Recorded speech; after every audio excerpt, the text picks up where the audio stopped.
Go live. Hello, everyone. I'm Phalanges.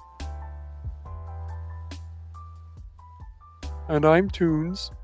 Oh, and I'm Tunez. And I'm Dastrazak. Welcome to Mousecast. We do this every week, guys. Subscribe for weekly episodes. Discord, join, link in the description below. Gentlemen, starting with Daz, actually. What's on your desk right now?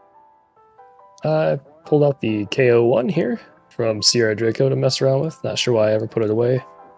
And then I've been testing the A9 Mini Plus, the almost to GPX2C. Mousecast, words are hard. You've got yours in too, nice.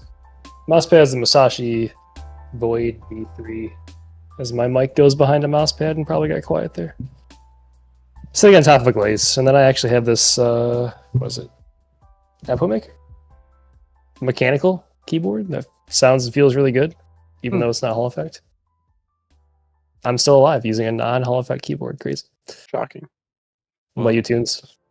I'm using the unreleased Lamzu fingertip mouse, one of my favorite mice of all time currently. And then I'm also using the PD170, testing it out. Not bad pad at all. And then for my keyboard, I'm using the Vela 60 with a Venom PCB. Nice. Yeah. Velo 60? The Vela 60. Vela? Yeah, VELLA. It's a nice little custom case from a small creator, designer. Oh, cool. Beautiful. On my desk, GPX2C, ATK A9 Mini, and Azar's purple pad. And then the same Zainu Y75 Pro. Okay, here we go. Interview time, Tunez. Are you ready? I'm ready. Introduce yourself for the one person who doesn't know already. Hey, many might not know. Well, my name's Tunez. I go by Tunez. I also go by Chris. Been in the scene for too long so far, like 9 years, 10 years, something like that. Started out as a custom mouse designer with Shadow Customs, where I would buy mice, repaint them, then resell them to make some money, and that's kind of how I made some money in high school. Then eventually did a little collaboration with Razer for the Rochi with our designs. And it was pretty cool, even though it didn't make a bunch of money. It was kind of fun to get recognized by a bigger company. Then I kind of powered up with Clink, which is pretty known in the scene, for PADSmith, and we made PADSmith because we wanted to make our own products rather than, sitting from the sidelines enjoying other people's products. Did that for around 5 years, made some cool products with the team, and then eventually left and went to Lamzu. And now I do marketing and seeding for eSport pros, and for all the marketing and product releases we do at Lamzu, and some product development as well, or at least the input for them. And that's where I'm at today. That's pretty wild. What originally got you into peripherals in the first place? I used to compete at lower level at Fortnite and H1Z1. So during those times, it was kind of before the Finalmouse original drops. And I believe my first true high performance mouse was the G Pro wireless, besides the G403. And I kept okay, I really don't like this shape, really don't like it. It hurts my hand every day. I feel like this can't be normal. And then I tried the Finalmouse. When that first came out, I was oh, it's a little too big. I kind of like the lightweight. And since then, it just went through the Zowie and modding the mice with a paracord. Okay, so having nothing in the front or a heavy cable is actually feeling much better than, a clunky mouse. So it just kind of put me through the rabbit hole of trying Artisan mouse pads, then just chasing the feeling of having the best or trying to be the best. And then really realizing that it's your skill and not the gear. That's kind of how I got into the scene. That's a sad realization, isn't it? You can't buy very, very being sad. Yeah. Still hurts today. Yeah. Think about it every day. Again, we're all just here because we like trying new stuff, not because it actually makes us any better. Exactly. Okay. How'd you get the Lamzu job? Can you tell us more about it? Is it full time? Yeah, so it's a full time. I was working kind of 3 jobs at the time. Pat Smith. And I was also a graphic designer for a beer company, and then I was also doing contract work for a peripheral company in Japan. So it was just balancing the 3 gigs, and I just got married like a year ago. So this was like right when I got married, pretty much. I was like, yo, kind of need more money and actually start growing up in a sense, sadly. And, you know, it's fun to chase your dreams your whole life, your whole like kind of high school and growing up. Like you have that dream you want to chase, but sometimes reality kicks in. And I just started applying places, and then Frank, the owner of Lamzu, reached back out, and we had a few meetings, and he was able to put me onto the team because Frosty left, I think, a month or so before I joined. So he was looking for another person to join the team, and that's kind of how it happened. I started. Sorry, I'm just adding a couple more questions as we're thinking about it. You have a lot more insight than I expected. Can you still review mice? Because we're watching your channel here. Mm-hmm. Yeah, I still could. Like, I don't think they care too much. I don't want to. I feel like it's just unauthentic to kind of have a YouTube channel to review mice, and then I'm working for a mouse company. So I don't want to overlap too much, since there's a lot of good brands out there.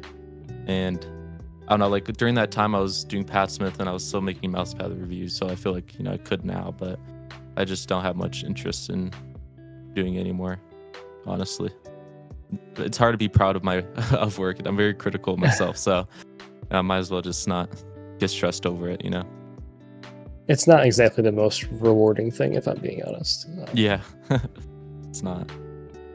I release a video and it's like on to the next. I don't even really think about it after it comes out. So I think it's the point, like, am I chasing views with clickbait titles like this, or like, am I doing it for the product? So that's what I was like, you know what, maybe I'll stop this. Am I doing it?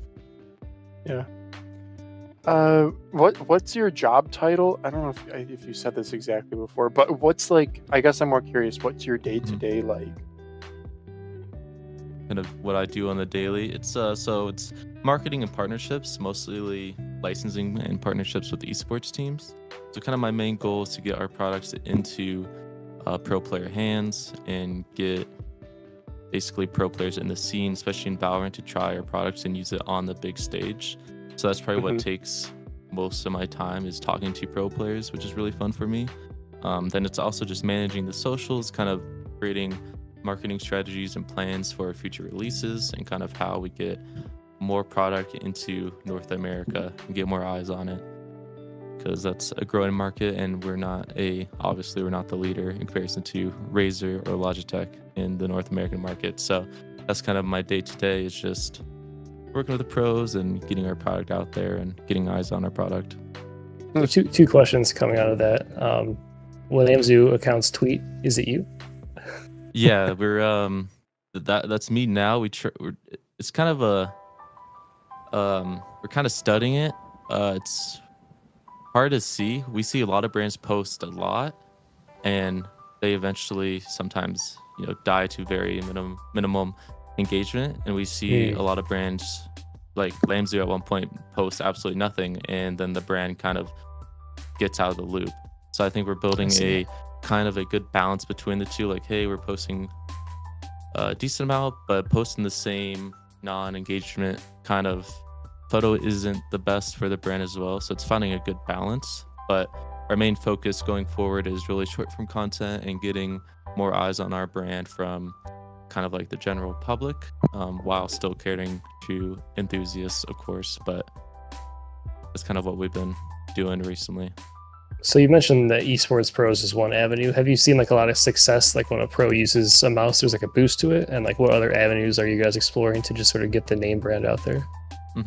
Yeah, definitely. That's one of our bigger avenues, is that I believe we're almost the top three used mouse in Valorant. I believe we're 4th right now in pro settings. Could fact check that. Haven't checked in a day or two. Live fact check, go. In a day or two. But it's very competitive. We were, I think, below top 5, and then when I started working with them, we're close to top 3. but we get a lot of success from that and just doing booths and events. We did one at DreamHack, so we get to see our fans, or not really fans, but players there, fans of Envy that we partner with, and get people to use our mice in person and kind of get our product shown out more. So it's kind of our one focus is just, hey, we're looking to show our mouse for the performance scene, but there's all different avenues we're exploring, of course. Huh. And I believe there's kind of two sections, the high performance crowd and then kind of the general public where they just want a good mouse that works very well. And we're looking for, another part of my job is doing licensing. So we're doing a lot of cool collabs, hopefully this year, with different brands, IPs, collaborations and different sorts. So that's a kind of a way to get kind of a different view from the general public. Like, hey, wow, they did a collab with this brand. Maybe I should buy that mouse. Mm-hmm. I have a buddy who buys the Lamzu Fnatic stuff specifically because it's Fnatic and Orange. So yeah, exactly. It works. Sometimes it works well. So regarding like product development, then you mentioned pros versus normies, we'll say. Mm-hmm. What is Lamzu's approach to product development to make sure that it's a commercial success? I believe the team right now, they lean on the pro side heavily, so they do a lot of feedback with pros directly and obviously from reviewers. But I think there's some sort of clash between the general enthusiast and the pros. A lot of enthusiasts want the lightest as possible. In some cases, and they kind of want different aspects to a mouse in comparison to a pro. Like for example, CS pros, they kind of want more of a stable mouse, slightly heavier, but not super heavy. Valorant pros are kind of adapting the lighter mice more often now, so that's why we are slowly becoming more popular in Valorant. But it's a hard balance to decide, hey, do we make a more kind of stable mouse, a little heavier mouse slightly for improved rigidity, or do we go a full light, super extreme kind of lightweight mouse for the enthusiast community? So it's a hard balance to kind of beat, but that's kind of our strategy going forward. It's like, hey, kind of let's think about the aspect from both sides and see what we can make. Yeah, we see that with the Pulsar Pro series of stuff. It's not the lightest, but they're well-made products. What about the importance of brick and mortar stores? Is that something that matters to you guys as a brand, or is like by far the majority online sales? Yeah, so it's definitely important because having product available in stores for people to view and see, especially in North America, is always good, and it's very large in Japan as well. And it's a really good avenue just to sell units consistently and just kind of see how many units that we're pushing through this one avenue. In my opinion, these brick and mortar stores, it's more of kind of not their job to sell the product, but it's kind of an expectation that, hey, let's get the selling data, let's try to push this, but not push this on our main pages, because the goal here is just sell naturally through customers instead of us pushing to sell more at Market Center, if that makes sense. And I think Best Buy is a very big risk to jump into very early. There's a lot of other brands that have jumped too early in Best Buy and it hasn't worked out too well for them. So starting out slow in Market Center and different retailers in America and slowly growing where like, hey, we can jump into Best Buy when we're ready, if that makes sense.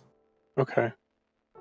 Yeah, that does make sense. I'm just sorry, on Micro Center, they're now going to start carrying the Aula SC900, which is wild. It's fascinating. That's the GPX clone. This is a dominant question in chat here. People want to know if there's ever going to be an Atlantis/mini refresh. Yeah, definitely on the roadmap where we'll refresh the whole lineup. Definitely in the works for sure. Yeah, maybe not at the rate that MCHOSE does though, with the A7 V45. Yeah, Atlantis was kind of your guys' claim to fame. Lamzu's claim to fame, right? Put you guys on the definitely our scene. Initially was what kind of put us on the map for sure. I think it's like a divisive shape. I always thought it was very comfortable, but I've seen it go both ways. It's so aggressive. It is very aggressive. Depends. Really depends on how you grip. I like the mini quite a bit for a fingertip. Wasn't too bad. but definitely preferred by like claw grip users, especially with the larger size, of course. But Yep. we hear it a lot that people enjoy it. So What about the Scyrox? Can you demystify the Scyrox relationship with Lamzu for us? probably could. Depends. What question do you have regarding it? I guess I remember early on there were rumors. Oh, it's Lamzu. It's the same factory, or it's just a rebrand, or what is Scyrox and what is the relationship to Lamzu, if any? So they're. Let's see. Well, I can dismiss the rumor. I think there was a weird rumor a long time ago, like, oh, it's a employee went to make his own company or something. I think I remember that like 3 years. I've seen ago that or all over the something. place. Yeah, And that's completely false. So we could definitely dismiss that. But let's just say Lamzu, we wanted a brand where we could push high quality mice. Same with Scyrox's high quality mouse, but premium mice that are more on the expensive side to offer to our pro players and kind of enthusiasts. And then we also wanted a brand to be competitive in the cheaper side of the market while still bringing something unique and high quality. So that might answer the relationship there, but it's the best answer I've ever heard. Yeah, that does it. makes sense. Thanks. And guys in chat, keep asking questions. We'll pick out ones that look good. I'm kind of slow on questions, so I'm adding a few things as we go. Relationship with Storia, with the two collab mice? I'm not even sure what that is. Storia? Is that a typo? Anyway. It's no this brand. I've never seen that brand. Neither This have is I. I've seen Vancer. that mouse at one point. This looks very Vancer Factory. No, they are Japanese, does. I believe. And we talked about it on Mousecast, and it was kind of a snooze fest for me. So It doesn't. I mean, I have no idea. I don't think there's any connection, not to my knowledge, but I could be wrong. how about this one? Is there a maximum price you think a mouse should be? Yeah, I think. I mean, we all feel this. The economy is pretty rough right now. So, me, like for example, spending like the new Finalmouse, I probably won't get it because I think it's $185 or something similar to that. Mhm. Like, I feel like I think there should be. I mean, in every product lineup for that shape, there should be a very extreme enthusiast model that's going to be more expensive. For example, Finalmouse, $185, but there always should be a model for the consumer that's a little cheaper. And I think we see that in the Superlight with the Super Strike. I think there always needs to be an option for the people that just can't afford that super expensive mouse. But yeah, I would answer there should be, there's a limit to a point. Okay. There should be options for everyone, in my opinion. Yeah, that's very true. Have you ever been to China? I have not, unfortunately. I've worked with China for the last 6 years with almost every factory you can imagine, and never was able to travel there. We'll be traveling there soon, hopefully, like the end of the year or a little bit past that to visit Lamzu, so that should be fun. But met a bunch of different factories when they've come to CES and stuff like that, so it's cool to see their faces and kind of see their experience, running and selling stuff from the factory, but never traveled there, unfortunately.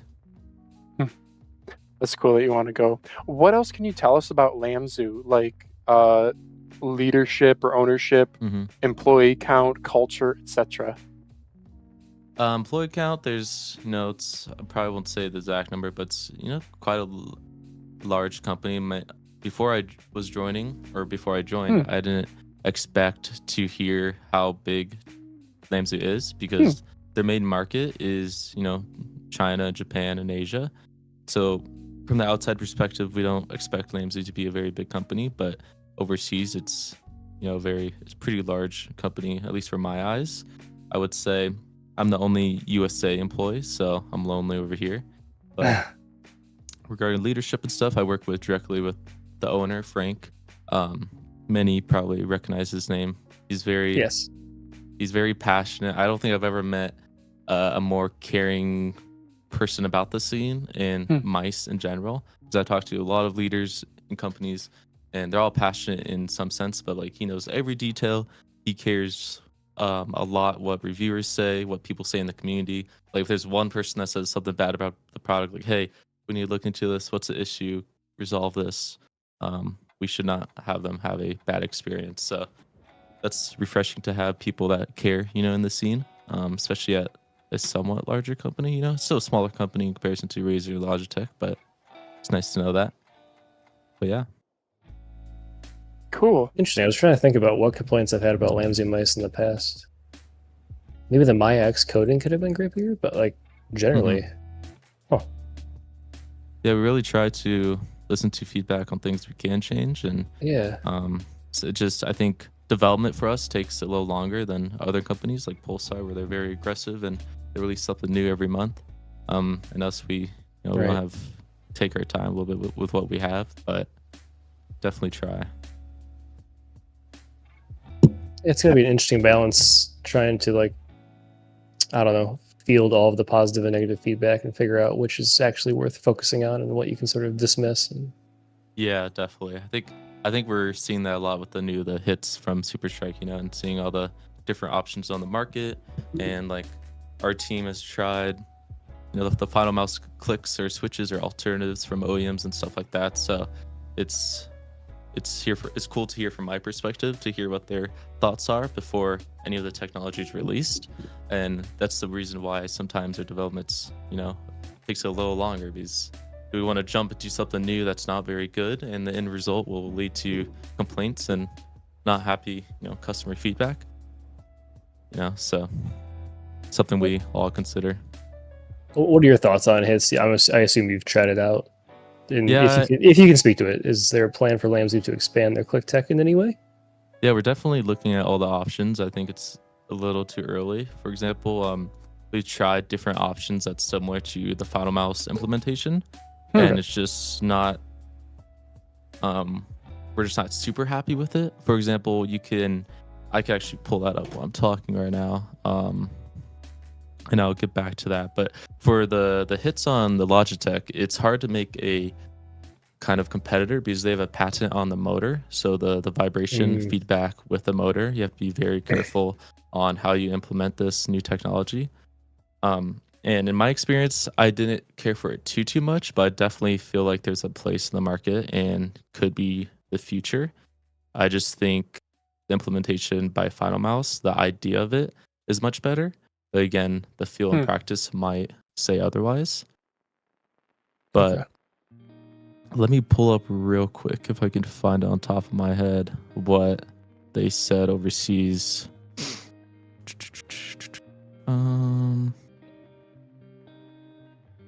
Let's see. But I would like to see the Super Strike come in the Mini, the 2C. I feel like that would be pretty cool, so I could actually try it out again, because the Super Strike is just too big for my taste.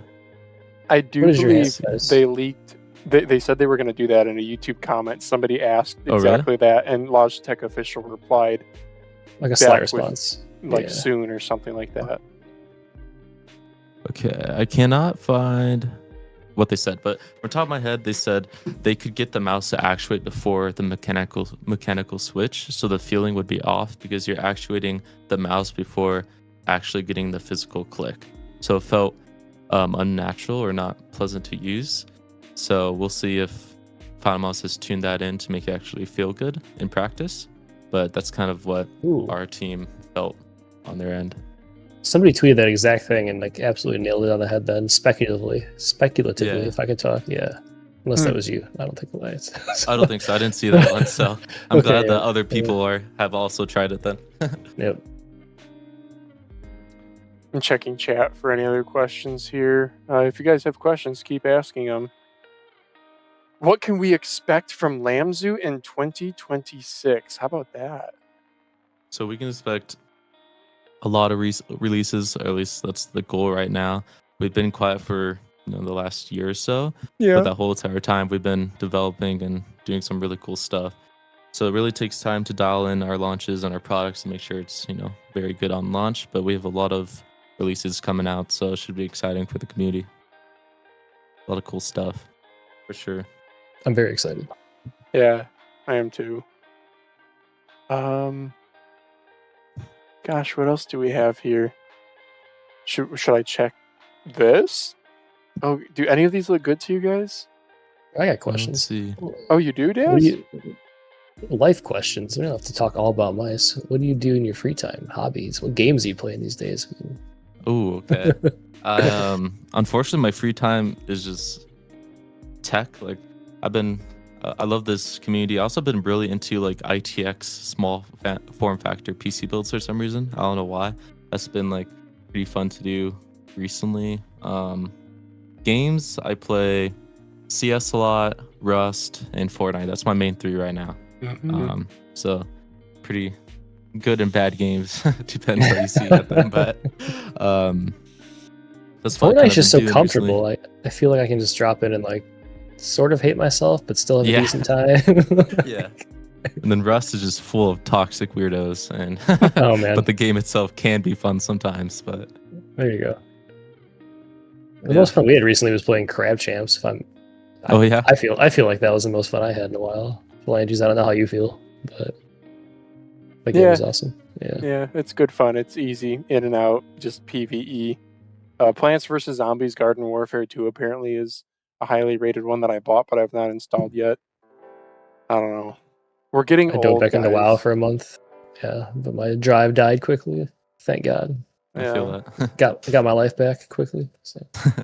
Yeah, Tunez, how old are you? I'm gotta think.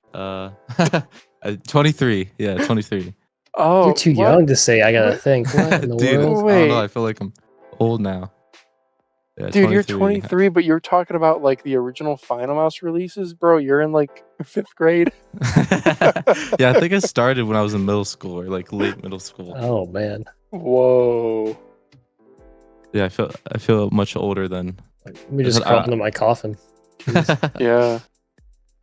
I still remember a guy at Micro Center saying that he played collegiate Overwatch, and they were going out to high schools and recruiting kids for collegiate teams because they're still really good. And then even past that, they were going to middle schools and recruiting kids. Dang.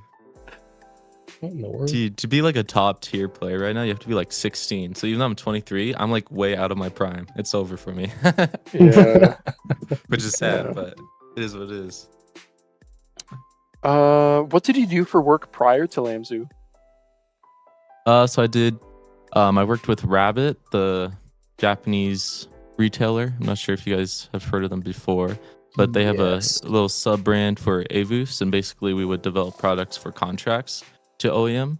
And then I did Pat Smith, and then I did graphic design for a beer company and some marketing for them. And they just can you say which company? It's just a distributor. So we would I do work for Coors, Modelo, a lot of the big name brands, Corona. I don't even drink, so that was a funny thing. I would work at a beer company, but didn't drink. But met a lot of my friends there, and it was a fun experience. Almost the opposite of working in peripherals, then. Yeah, very often. Yeah. That kind of gave me another because I only knew peripherals growing up. That kind of gave me another career option. Like, hey, I actually kind of like the drink industry, more like energy drinks or sodas, that kind of side of thing. But hey, I actually have a chance maybe at a different career outside of mice. But do you consume energy drinks often? And if so, unfortunately, yes. I'm like an enthusiast of energy drinks, and that's probably why. Oh hell yeah! I'm barely alive. Me too. But it's hard to pinpoint a favorite one, honestly. But I do enjoy them all. I find I can drink Celsius and get a kick and not feel like I'm gonna die. Yeah. I feel like Monster's really pushing it at 32 years old, really asking to go to the grave there. Although I started drinking. Yes, I did, and also their pre-workout stuff as well, which is pretty good. If I have something with 300 milligrams caffeine, I do half the can and I'm done. I can't go past that. My heart starts to flutter. But then I'm started drinking a Lonnie New recently, which my wife loves Lonnie. That's her main thing. I'm not the biggest fan, but it's not bad. The flavors really go over the top in a way that I enjoy, but I can see being artificial. But yeah. Solid tangent. What is this video, dude? I don't know. I'm on the r/energy drinks. I mean, I know there's a lot of Celsius. Yeah. Fair. Anyway, Ghost is good. It just makes me think of G Fuel. Have either of you ever consumed G Fuel? I have back in the day when I was a kid, dude. I don't know how that was legal, but I remember buying Advanced Warfare, getting it at midnight, and just thinking the G Fuel was gonna make me better, and I just didn't. Yeah. I played like shit, dude. All the YouTubers were promoting it, man. Like, Oh my god, I used to watch COD streamers all day long. Yeah, Scump and Nate Shot. Oh, yeah, those are the days. 6. Yeah, yep. What about Mr. Beast has one, right? Is that any good? Does he? Energy drink, I think. Right? Doesn't he? Probably has everything. Yeah, he has everything nowadays. Oh, Oh, he has like shakes. he has shakes. Okay, and then Oh, there's Prime is his? Oh, Logan. Prime is. Oh, Logan Paul. Yeah, the Is Prime is Logan's. They actually Prime the Prime energy Oh. drink is actually really good, surprisingly, but not the It is like, actually good. I don't like the Gatorade one or whatever the competitor, but their energy drink is pretty good. I like them The both, orange but one. is To be fire. fair, Dollar Tree carries them. So when my kids go there Mm. for like Oh, fun, yeah. I just buy Primes. Yeah. Yeah, you guys should do a energy drink tier list without me. You heard the passion Dude. that came from me with salty snacks, dude. Energy drinks can go right up there. Yeah, Bring it. Yeah. that's my vice. I sent Phalanges a picture of the vending machine at work earlier. It has my company on it in the picture at one point, so you can't really. I see your But, yeah. shoes. I see you. Okay. Very important question because we did. I'm sorry. This doesn't have your logo on it. Can I use this photo, Daz? My shirt I'm wearing it does. You can see it pretty clearly if you look. Maybe. Okay, I won't. Okay, I won't. Now that I'm calling it out, you can't do it, but yeah. Yeah. Well, anyway. What was your question, though? I was I gonna did not say. get the Flamin' Hot Munchies. I was gonna say what would you guys grab from this, but I can't show it. So. The Okay. answer is Flamin' Hot Cheetos, but I avoided it. So I got a giant bag of stale Cheetos and cried all the way home. Anyway. Yeah. Okay. There's your question, Tunes. What's your top 3 Mhm. salty snacks? Oh, geez. Top 3 salty snacks. I love a good bag of pretzels. So that's number Hell one. yeah. Pretzels. Rods or sticks or the rods. twist? Okay. Or the little sticks. Has to be the little sticks. Yeah. Okay. That So the has two to be. best. There's like the peanut butter filled pretzels from like Oh, those are Costco, good, but there's yeah. also like if you go to Meijer specifically and get their waffle pretzels, there's so much salt, they're really good. Mhm. And the extra thin sticks from Walmart. Very specific pretzel preferences. Yeah. Anyway, Those are all good. Yeah, I don't know. I like sun chips too. I don't know if you consider that salty, but Yeah. What Yeah. flavor? I think I just have to go with the green one. I think that's the onion and cream one. if that's I the correct answer. recall. Yep. Yeah, it's Oh. pretty good one. Oh, I haven't Um, had those. I'm not a big chip guy though. That's probably just the top 2 right there. How about you guys? Flamin' Wow. Hot Cheetos. We have a Funyuns. whole tier list. Oh, yeah. Oh, The tier list last this. Oh, Yeah. dude. I have This to is go ours, back. but yeah. I don't know. If people Enthusiast over here. Let's go. I think Daz and I we learned that he and I are both suckers for engineered trash. Oh, yeah. Oh, yeah. I get that. Yeah. Okay. Back to a mouse. Should we do a mouse question again? I got a mouse question. So what's on your desk right now? And then I know you work with Lamzu, but if you had to use one non-Lamzu mouse for the rest of your life, what would it be? I'm using Or shape. let's see. Yeah, that's a good question. So I'm using the fingertip right now, and I'm very specific about my mouse and even my mouse pad a little bit. But I've collected pretty much every new mouse, but I only stick with one mouse throughout the year. I might change like 3 times throughout the year, but I'm very specific. I don't ever change my mouse because I can kind of test the shape and like, hey, the shape's not for me. So probably I did love the 2C for probably almost this last year. Ever since it's released, I did enjoy that shape. I also like the Beast X Mini, the HSK Pro and only the Pro. I enjoyed a lot. So if I probably had to use one mouse just because it doesn't die every 5 seconds, probably the 2C. Outside of Lamzu. I had to rebuy a 2C. Had to rebuy a 2C for this A9 mini video, and I prefer the 2C. Oh, really? Spoiler. Yeah, I do. The shape, there are very subtle shape differences that make a difference in really? hand. Oh, okay. And I I'll really try like it the out. clicks. I don't know why I'm a sucker for the stupid Logitech clicks, but I am. Like the They're standard crispy or opticals. Yeah. I used to hate on Logitech so much because of the super light. But then like after they're releasing a smaller one and I used it, like damn, it's not anything groundbreaking or impressive, but it just works. Like the amount of times I probably went through like 6 different WL mouses because it just slowly die over time. They're one of my favorite brands, so no diss towards them. It's just what happened in my experience. Yeah, And for some reason, the Superlight or the 2C just works. And now it's like, okay, I kind of get why people would use a Superlight. Guess I was wrong, but definitely interesting. If you could steer the Lamzu ship direction towards making a certain shape, what would it be? So are we doing for sales maximum or like for preference? Nah, for you. do Like like a- imagine they do the Tunez collab. What shape All the you Tunez picking? collab. I would definitely a smaller mouse. I'm still trying to figure out kind of what my perfect ideal shape would be. It's probably some sort of mix of their fingertip mouse, just a little lighter, maybe slightly wider, but it's pretty much there. One big pet peeve that I don't think a lot of people talk about is the bottom connection from the base plate and the shell, where if you hold on the bottom left, you can sometimes feel the crease. Yeah. So for example, the Susanto X, it's not too far off the 2C, so I kind of like the shape, just has a little bit flatter sides, but the crease on the bottom left was raised from the base plate and I just couldn't hold it. So I think that's like one of my pet peeves, like having the kind of see how it's raised quite a bit instead of it curves around the side. So probably some mix between like the 2C, maybe a smaller 2C, a little thinner, the hump slightly back, and a little shorter. For some reason, I just grip my mice really far back. But yeah. You could try the Rapupu VT1.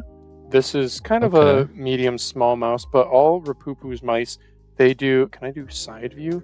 They get the sides really close to the pad. Too low. Yeah, they'll get them really. Yeah, the VT one's The back it raises up quite a bit though. It does, yeah. Maybe I don't know. The VT one's like their smallest other than the VT0. I'll have to look into it. Yeah, it doesn't show the best here, but they come down. They feel like they come down a lot because their base, bottom are. See how it's like not flat? They have this like groovy stuff going on. Yeah. Anyway, you know what low key sucks as a mouse reviewer when you have a great rep at a company and then they leave. Yeah. Like ZK left, and I don't know who followed it. No, I'm just kidding. Yeah, I hate that guy. No, I was talking about. He just wants to be frosty the whole entire time. It's weird. I was thinking about Jim from Rapu. He was a great rep, and then he left. Yeah, and I've actually not worked with him since. How long has he left since then? Has it been a while? 4 to 6 months, maybe. Okay. yeah. I actually was able to this is kind of a little off topic, but I was able to meet Frosty at the DreamHack event. So I finally got to meet the legend in person. Oh, Oh, sick! That's awesome. no way. Cool dude. What are there any other mouse people you've met? I met Nacho in person, JQ Oh, in really? person. That's it. The big three. The big Nacho Jake. JQ's a goat. JQ almost killed me on like sledding down this hill in Switzerland. Like they're crazy over there. Do That's not so cool. If JQ invites you to go sledding, do not go. Trust me. It's a trap. Dude, that's so cool. So he does have a face. He's not just two arms. He does, yeah. He was wearing a mask the whole entire time, like a full blacked out mask, but no, I'm just kidding. He does have a face. Let's see, a few more mouse questions. What is harder to perfect? Because you said you do some product development, right? Mm-hmm. What's harder to perfect than people realize? Probably just QC and tolerances and the manufacturing, slargen. But I mean, shape is really hard from just a broad perspective. Like you're somehow supposed to make a shape that fits the majority of people, which is pretty much impossible. You're kind of betting on people switching to your mouse and enjoying the mouse enough to stay on it until they realize, hey, other shapes actually kind of cater to your mouse or your shape better than this mouse, for example. But that's probably just the main thing is shape and having good QC and caring about what your end product is going to be to the customer. I feel like that's always just very difficult to have a good product from the factories and not get scammed, especially if you're overseas. You get not treated the best at factories. Really? Can you elaborate on that? Yeah, so a lot of the mouse factories, for example, if you're an American-based company, if you're not there, they will skip over QC So if you're planning to make production for a mouse and you're just going to trust their QC process at the factory without being there, your product is just not going to be good. And you can ask most mouse brands like that. For example, HitScan has a lot of stories about that and how he's actually there now, or was at the QC department, making sure everything's good coming out the factory, making sure they're not getting gypped or scammed in any way, because they will do that for sure.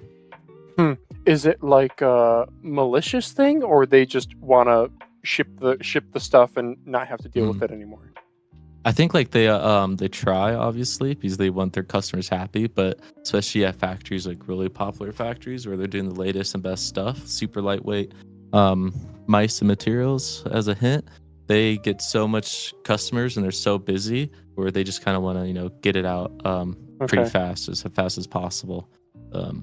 Yeah, they're not going to care. I mean, inherently, they're not going to care as much as the person whose name is on it. Yeah. Comment in chat surmising that perhaps that's what occurred with the LA1, given LGG's US based. But who knows? Yeah, exactly. That's another thing that's really popular where, let's say a really, really big brand, like let's say ATK is very popular in China. Let's say they're roaming the factory and they see this new smaller brand, like, hey, wow, this mold and this tooling is kind of nice. Like, can we use this? And you can't say no to your biggest customer. Sure, you have contracts, but they're based out of China. You're not safe with those contracts. Yeah. So like, hey, we'll just take that hint, and release the mouse the same. So that happens. It does happen, unfortunately. It's very unfortunate. Was Tachi a failure? I think it was. It did its job and it sold out very well, and it led to the future. It was kind of the first version that led the shape brought to a new life in a new product that would be released in the future. That's what I'm going to say. So there was a purpose of it, and it did its purpose, and now it's aligning the future in a new mouse that aligns with our product lineup. That makes sense. That's cool. Yeah. Let's see. Somebody's asking about a web driver, but I don't know if I care. Someone's asking about... Oh, that's not really a question.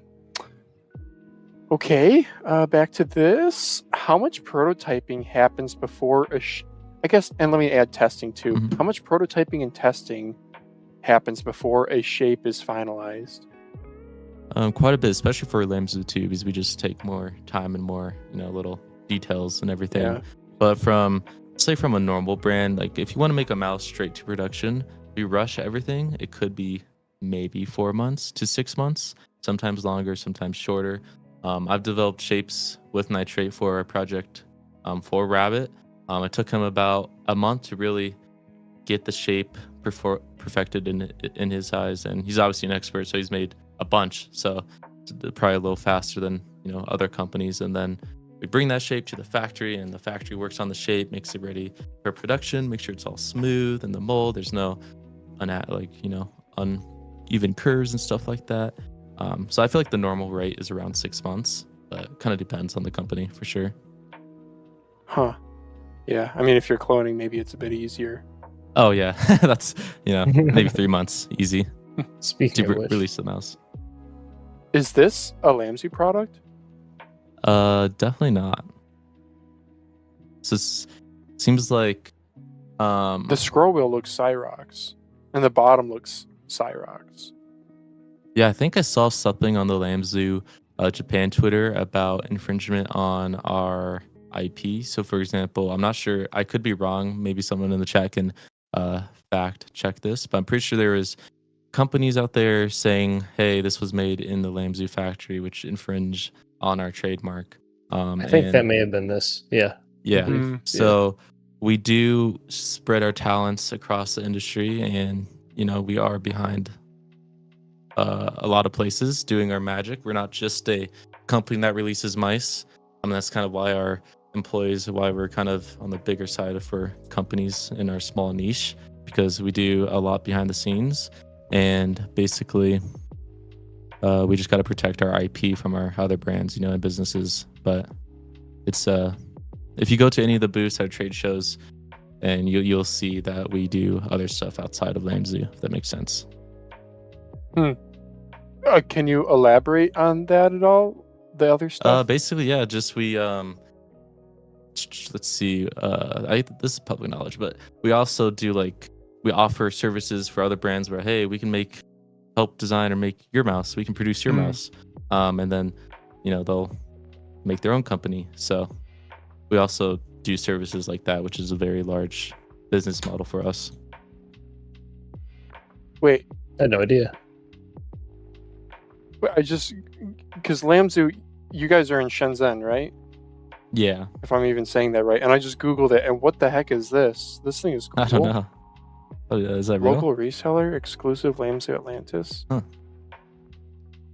How old is Maybe this that was one? just a cool collab locally. Custom. Yeah. Okay.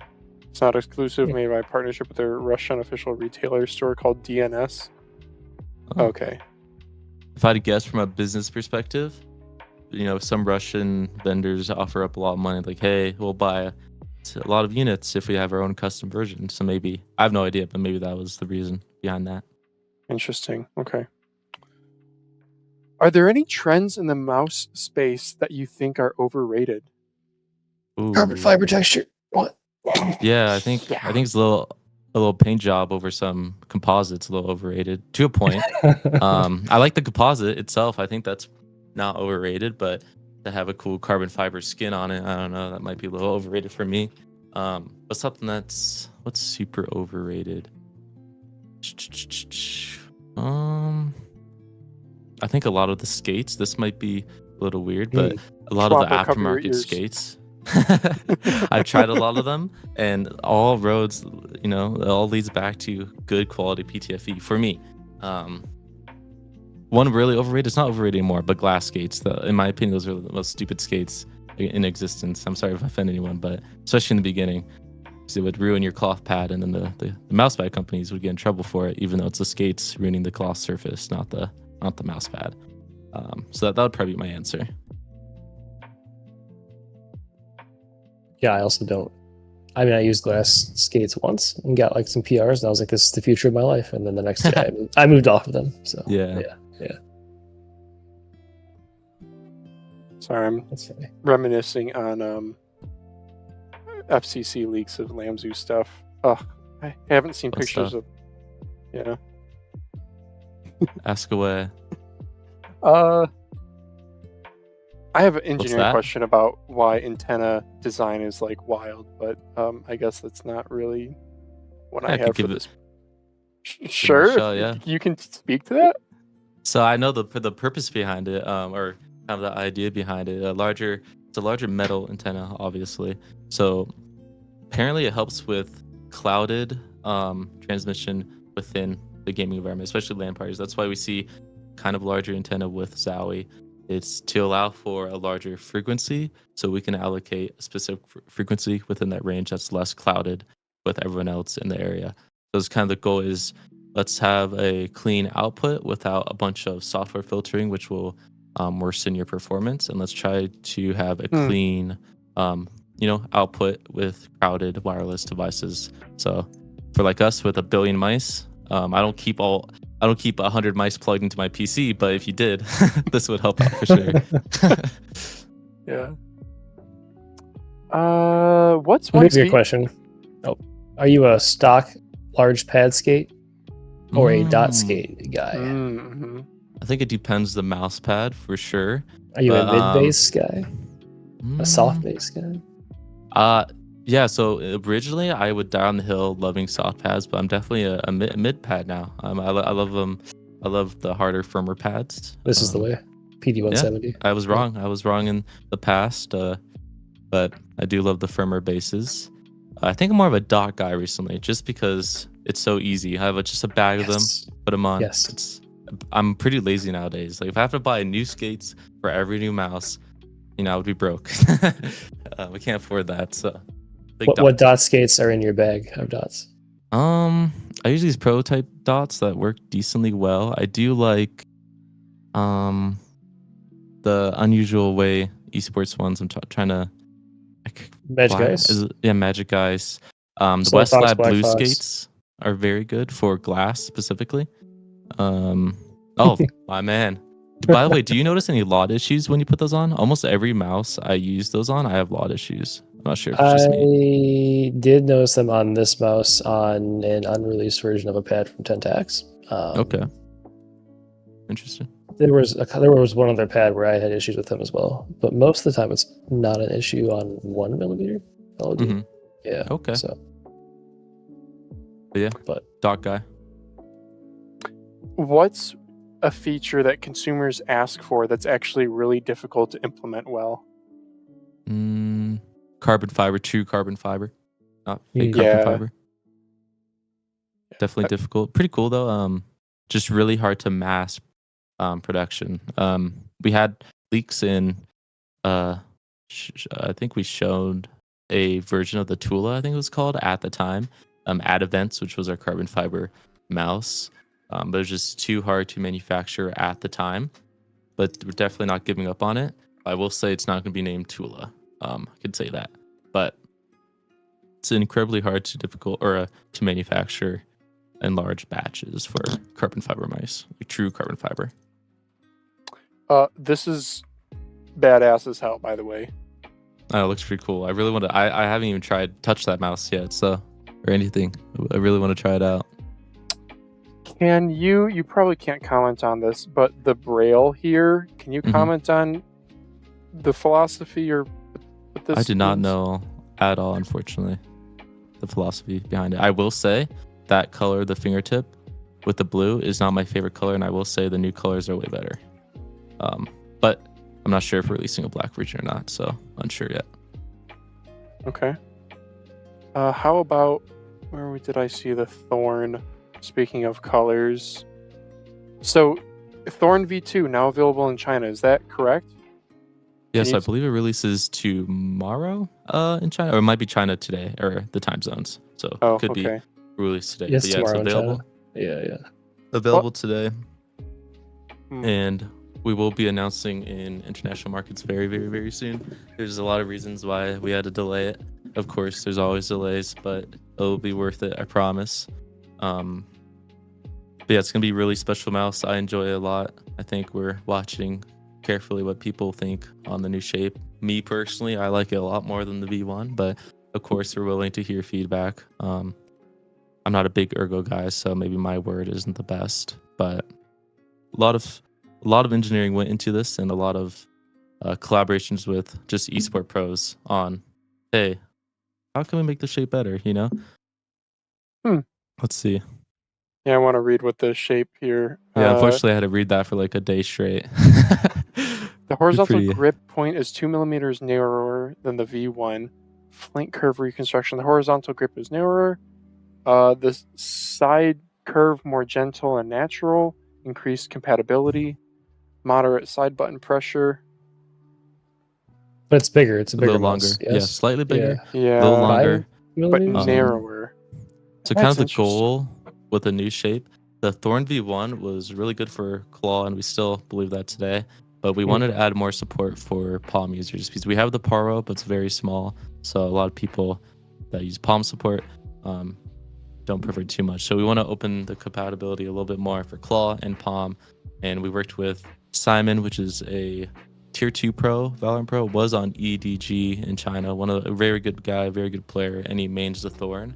We took feedback from all the pros and all the reviewers, and we wanted to make something new and adjusted it. And we'll see if that pays off or not. In my opinion, it does, but we'll see. I guess. Right. I reviewed the Paro Aurora in black, and I've literally been sitting on Mouse Market for like 8 months waiting to buy a white one, and I just can't find Oh it. yeah. You're gonna have to be fast, Daz, because I'm in the market for one too. But we both missed that $50 white one. The click feel is just everything about that mouse is almost perfect for me. It's Yeah, nice. as far as an Ergo goes. Yeah. Good. Yeah. Someone said the weight. I guess I will explain the weight increase as well, because there will be a slight weight increase, but it's due to a new internal skeleton that we've designed from the ground up to provide, more rigidity and in hopes to have a better click feel as well. So that's the TAWS structure that we're calling it near the bottom there. And that's just, add support, increase, quality and feel. Yeah. Yeah, optical encoder, Bigfoot stickers, Jing's spicy pattern. Yeah, sold. Yeah, it's supposed to be thorn closed pattern design. So it's like based off the thorn. But spicy pattern also sounds pretty sick. 3 body star orbit base station. That's the STARTRAIL thing we saw. Are you guys still using Omron opticals? Can you speak to Omron optical availability and why they're sadly seemingly vanishing from the market? I do not, unfortunately. I really love those switches. I just know that they don't exist anymore. Then there's a shortage. So we're using the latest version of Kale opticals. Kale opticals? Yep. Okay. Cool. And, good. They're pretty good. Depends how they're implemented, of course. But I do love Omron opticals. Yeah. And if you want to hear fun, that purple color almost did not make release until yesterday. It's that's my favorite color. Definitely like probably on a mouse. It's kind of hard to see in person, but it's metallic-y and it's super hard to manufacture. There's basically mold lines on how the tooling is and how when it injects the plastic, and kind of want a mouse with no mold lines, so it looks clean. And it was very hard to kind of cover that up with that paint job, but we were able to find a way and keep trying, and we're able to kind of fully perfect the color on that mouse. So I'm pretty hyped about that one. Did you keep the coating consistent across all of these colorways, or were there slight differences, like for that purple one, for example? I feel like the purple one is slightly more matted, slightly different, definitely. Okay. I don't know about matted too over time. I haven't used it for a long period of time, but the red and black is definitely different. But I would assume, don't know for sure, the white, orange, and red and black are the same, unless the white one is raw ABS, but I don't think so. We do use this new coating we worked on, so I assume it's across the board besides the purple one. Could be wrong, but can't love to hear that. And I'm also just preempting the YouTube comments before I get them about the coding differences. Yeah. But I'm also curious myself, because that purple, it's either black and red or the purple one are the best colors here. Yeah, it'll be interesting. Black and red is such a sick combination. Yeah.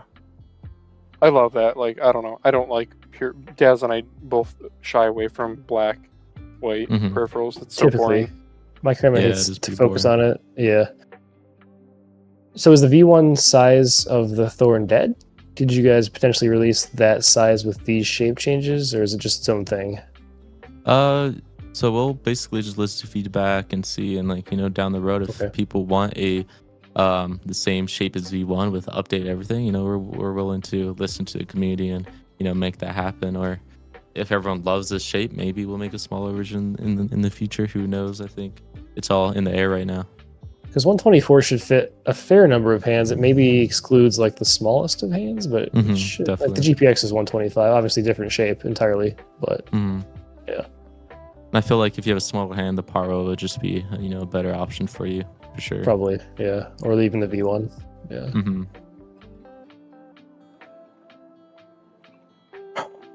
Sorry, I'm looking at over the other questions here. I don't know. I think anything else from our list? Let's see. What are your thoughts on glass pads? Ooh. I've been through like the rabbit hole of trying to chase the best, like manufacturing them wise. I don't personally use, I go through phases. I personally don't prefer them over cloth, but I do appreciate, the engineering that goes into them. But now we're to a point where it's mostly just marketing slop. And I think the biggest issue right now is just finding a consistent way to make them where they're not different every batch, and even within the same batch, I would keep them within a same range of tolerance. And a lot of people don't realize that you buy 2 of the same glass mouse pads, the odds that they're not going to be identical. And even between batches, you'll buy your favorite glass mouse pad, and the next batch you buy another one, and it's very different. And we see that on the Super Glide. We see that with every glass mouse pad. It's not to call out a single one, just kind of how it is. Reviewing them is a crapshoot. Let me tell you. I'll get a pad, and like JQ has it, and like Liam has it, and we all have different experiences. Yeah, exactly. Same set of review units. It's just like, okay. what do I say about this? Am I even helping the Sure. consumer? It looks cool. Like, Yeah. so Skypad 4.0 or whatever it was. That was Mhm. SPO04 was infamous, I feel like, for just being vastly different. Probably because they manufacture so many of them. Yeah. So the odds were even higher. People were going to have different experiences. But I think glass mouse pads are still very expensive in some aspects, big margins on those.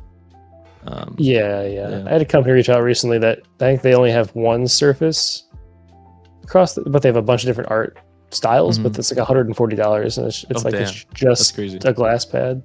Yeah, that's too much. I think what PADSmith is doing with I don't work for them anymore, but the sub $100, is a fair-ish price, especially with the artwork. There's also cheaper options like one that TechUSci did a while back. Singularity. Yeah. I helped with them a fun side mission. I helped them a little bit on that. We were gonna kind of do that together, and then I realized like, hey, we're both too experienced for this. Like everything I know, So but yeah, there's a lot of big lore between me and TechUSci. It's pretty funny. Yeah. I believe he mentioned you a couple times on the Nice. episode he was on. Good guy. Yeah, I got Passionate. really good vibes. Yeah. Yeah. You got to meet up with him and Melon? Melon. And yeah. also third Canadian guy who was just on. Shoot. Oh, this is embarrassing. Yeah. From Lock-On? Oh, yeah, Lock On. That Basil? guy's the GOAT, by the way. I'm like really good friends Basil. with him. Oh, yeah? He's another cool. really sweet, nice Yeah. guy that is passionate and very smart as well. So another good guy in the scene. Very cool dude. Yeah, it was just very. Some people you have them on, it's just like the chemistry is very like easy, and they're just very knowledgeable, but also very generous at the same time. Yeah, he checked all the boxes. The same with Lethal Dylan. That was the CEO of Lethal, and now now he works for Pulsar. But he's a very generous guy. Like in the beginning, when I first started, PADSmith had a bunch of questions, and he was never like gatekeeping any knowledge. Like he was very open and helped me out. So definitely shout out to Dylan from LGG. He also helped TechUSci a lot too. So that's kind of like the GOAT behind the scenes that many people don't know or recognize. I feel like a lot of people know him, but Man, he'd be a great guest. Dang. Yeah. one of the founding fathers. What does he do at Pulsar now? So to my knowledge, I could be wrong. He does a lot of the product development as well, but I'm pretty sure he's a upper business staff too. So he might be COO or CMO. I could be heavily wrong, but he does still do a lot of the product development as well. Cool. You think he'd be willing to come on a mouse podcast? Probably. Yeah. I mean, he loves the community. So as long as I don't know, I can't speak for him, but just message him on Twitter, LGG. I think he still sees everything from what I saw. Okay. Noted. Yeah. All I know is they have a customer service rep who has the same name as I do, and it was very trippy emailing back and forth. That's funny. Just dox myself. Yeah. Okay. We're about an hour in, so we could get on to the news if you guys want. But Sure. Tunes, is there anything else that you wanted to talk about that we didn't discuss? Or any questions for us? Yeah. Well, how long have you guys been doing in the scene? Like, when was your first interaction with this kind of niche? Daz, do you want to go first? No, I don't. I've answered this question like 6 times, and I have to think about it every time. Okay. Well, for me, the thing that got me into it was Star Wars Battlefront 2015 of all games. There was like a small competitive, not pro, okay, guys, online community, and you could burst fire a certain weapon in there better depending on the mouse. So that got me into trying a whole bunch of different mice, and then I started this not started this YouTube channel, but sort of launched it from that, and that was like 2016, 2017. So I was around when like Rocket Jump Ninja was the goated mouse reviewer. Of course. Yeah. He needs to bring back Okay. MZ1. People are clamoring for it. Yeah. That's what Not a 3D Jaku was printed saying on Twitter, and then somebody replied being like, I'm on it, like somebody's actually working on it. We'll see. I guess the game that made me think about it more was Overwatch when it released, because I was using like a an MMO mouse, and I was like, wait a second, this is not it. I need to fix this. But I was still poor at the time. So I tried some like Corsair mice that were kind of subpar, landed on the G403 for a while. Okay. And I came back and started playing like zero build Fortnite, maybe 4 or 5 years. Well, no, whenever it dropped. And that's when I got into like some G-Wolves like HTS Ace, and then I just tried to sell this dude on the podcast and OP1 through eBay, and then met up with him. And yeah, I didn't start my channel until after this podcast first episode on a whim, because Phalanges was like, no one's reviewed the Darmoshark X6 on YouTube. You should do that. What a That's one cool. to start with. I actually like What else mine, to start but yeah. Mine started grinding after like 2 weeks after the review. Go figure. Yeah. But no, I buy like 1,000 versions of, like, I just got a new phone and I've got 5 phone cases on the way. Oh damn. And like 6, I got a new like Apple Watch, and I have like 6 different watch bands. So like that's kind of the same thing with mice and peripherals. Yeah. So Amazon Yeah. hates him. Amazon, loves them. do they hate me or love me, dude? Like Depends between if you that turn and them or not. Vine, people probably think I work at Amazon, or like just like I'm losing my mind. The amount of packages that show up at this house. I know. And all It's Vine stuff unbelievable. is like onesie twosie because they don't combine packages for those. Exactly, yeah. Speaking of which, I just got a random pink Orochi, whatever their latest version is, like yesterday. I know you mentioned that shape earlier, so Oh yeah. Oh damn. pretty random, yeah. Wasn't a fan personally, but I get the purpose. A cheaper mouse, or Yeah. you know. Orochi V2, 2026 model. Only 50 some odd grams. I don't know. Interesting. What? Is there still a portable battery in it? Like a AAA? 60 grams without battery installed. Oh, okay. okay. There it is. Yep. Oh, Read the description, Daz. Yep. okay. Gen 2 opticals. Yeah, nothing new. Yeah, just pink. Grabbed it for the algorithm. Yeah. Okay. What else, Tunes? Anything? Not much. I think one of my highlights are fun, or basically the most fun I had throughout everything was developing a like high performance HE keyboard and PCB that Oh. isn't released yet from a company, but hopefully will be in the future, I assume. I think that was probably the best experience learning and kind of deep diving technical and working with this great guy out of Germany, kind of make it happen. But I don't know if it's being released or not, or who knows. But it was a cool project. Well, it was my baby of products, if that makes sense. My one thing that Oh. I really cared about most. Sad it wasn't released when, I was working on it, but how it goes sometimes. Wait, so there are no plans to release this? I have no idea. So this was a product I developed under PADMAT. So the new owners took over. So it's up to their decision of what they do with that. But sorry, we already talked about it in the Discord and stuff. But if it goes through, it should be pretty cool, But we'll see what they want to do with the product and if it comes out or not. Okay. That'd be cool. But yeah, that's pretty much it. Okay, then I think we'll move on to the news part of the show then. Are you planning on sticking around? I'm done for a little bit. Okay, cool. Y'all don't mind.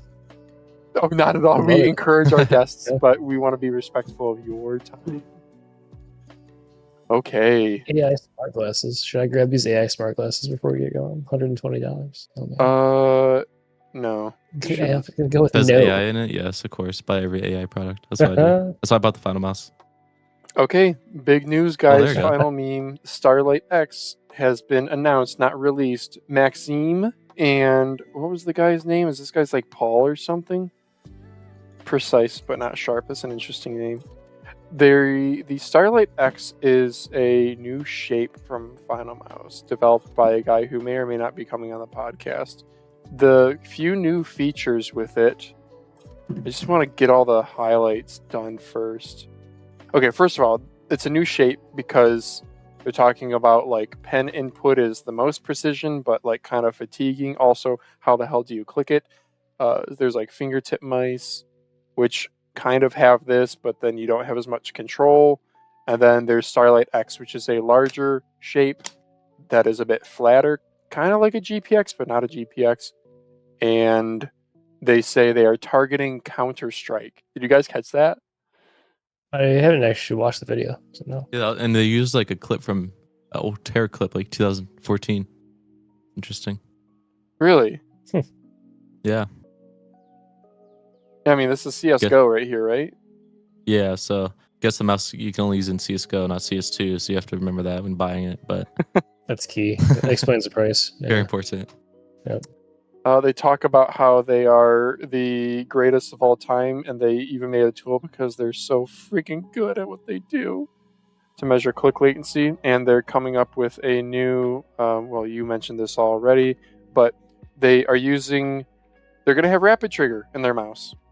But for tactile feel, there still will be a mechanical switch. Just next to the mechanical switch will be a little TMR sensor, emitter, whatever the term is. And they talk about how, there you go. So this is the mouse click with like a metal plunger thingamabob. There's the TMR sensor, then there's the mechanical click. I really wish, do I have a summary of all this stuff? There probably is like a really nice summary online. 35 milliseconds lower click latency they're advertising. Very similar to Isn't the that 30, what Logitech said? 30 milliseconds from Logitech. Which again is not click latency in terms of electrical connection speed, but in terms of like your physical finger having to depress a tactile mechanical button a certain distance. Let's see, what else did they say here? And they call it TMR DS. There's a new carbon fiber super composite, they call it, density of 0.9 grams. Yep. So it means it'll float in water and it'll float in milk, and you can eat it like cereal. There's a new wireless system with perfect polling and perfect sync, along with the Nordic NRF54L M20 MCU. Is it the other L? Yeah, so it's even lower power consumption and I think slightly higher performance than the L15, I think. Yeah. I don't know. Personally, I don't care. But I'm glad to see it not old Nordic. And the new sensor exclusively built for the Starlight X, the Finalmouse F1. Tunez, is Lamzu creating their own sensor too? That's the new fad. Yeah. Really? The new. Yeah, that's on the Thorn V2. That was in the marketing material or whatever you just saw there. Yes, it's it's a similar thing that's Finalmouse doing with their own tuning in collaboration with Pixar, but it's pretty standard nowadays. So it's not 3955 or whatever. It's just our own. I probably won't say it exactly, but yeah, it's the latest flagship, just with our own custom tech or custom specs to it. Similar to how Finalmouse is doing. It's just to our own. Hey, this is what we want to do with our sensor. Make this happen based off this flagship model. Because I guess it'd be 3955. I think 3970 is what Razer has right now, right? Yeah. 3980. I don't know. Viper V4 is then like totally different, and then AIM Ninjutsu is also supposedly like totally different. Well, Razer had like exclusive frame sync, and now everyone has their version of frame sync, fake sync, frame sync. free thinker, frame thinkers. Hey, this is perfect sync though, so at least it's perfect. That's good. Yeah, and perfect polling. Yeah. Can't believe they trademarked that. Yeah, is that interesting? Let's see. Anything else? There was more. I really should be covering this better, given that this is like big news. Yeah, there was this chart that people were getting butthurt about. I believe the CTO of Wooting clapped back about how this is like an oversimplification and not really a clear, true representation of the technology. This is Hall effective versus induction versus TMR. Yeah, I think the whole issue is like TMR is very good for battery optimization and power, but it depends how it's mounted. Like a lot of SKUs on the market, it's mounted in a specific way, and there's a very minimum amount of I believe it's horizontal mounts for TMR, but really expensive nice HE sensors can be more precise than TMR in every aspect, basically. Little fun fact. Great info. Yeah. Will you notice a difference? Probably not. Also, yes. Yeah. They advertised a new structure to the mouse too that's supposedly more rigid and gonna have less creaking and flexing, along with graphite coated titanium screws. So they're using just a whack ton of screws to make the thing more solid, more solid and consistent. Was there an issue with flexing and creaking? You know, Couldn't. I think on the ULX, right? The first. Sorry, that was people deep sarcasm. Yeah, I've had 8 final mice, and 7 of them were like massive creak fests. Yes. Oh, then I found a Clickfields. Scream competition that did not have any creaking, and I'm holding onto it. So yeah. Not too tight, because then it could develop squeaking. Oh no. They also have these click slider like rails, PTFE. I've done this kind of thing before DIY, and it was stupid. But if they actually execute it better than my dumb DIY ass, then I'm down with that. Is it supposed to just move smoother? I Yeah. assume. Yeah. And then they have their new carbon fiber composite that floats in your bowl of milk. What else do we have here? I don't know. Honestly, during the release, I was actually with family, and I was like, what the hell am I doing? And I put my phone away. I was like, why is Finalmouse higher priority than my child? Everyone streamed it. I mean, Boardsy and JQ streamed it. Is it? I know. When does it actually go on pre-sale? Is it Saturday? The 30th? So Saturday. yeah, Saturday. Tomorrow? Tomorrow, Guys, technically. $179. Go buy it. It's the best mouse ever, and you're going to be terrible without it. No, I don't know, man. It's fun to meme on Finalmouse because they're Finalmouse, and they are just so full of themselves. But if they're delivering on this stuff, if all this stuff is as good as they say it is, it usually isn't, then I'm game. I still want to see quality, new shape, new mold. We'll see. How far did they take the ULX and it still had creaking problems? How many batches do they make, Competition was good. I feel like all the comps I had, all 3 of them were buttoned up. And Yeah. when they were buttoned up, they were an impressive weight, and the clicks did feel damn good. But still very expensive. Here's a new dongle.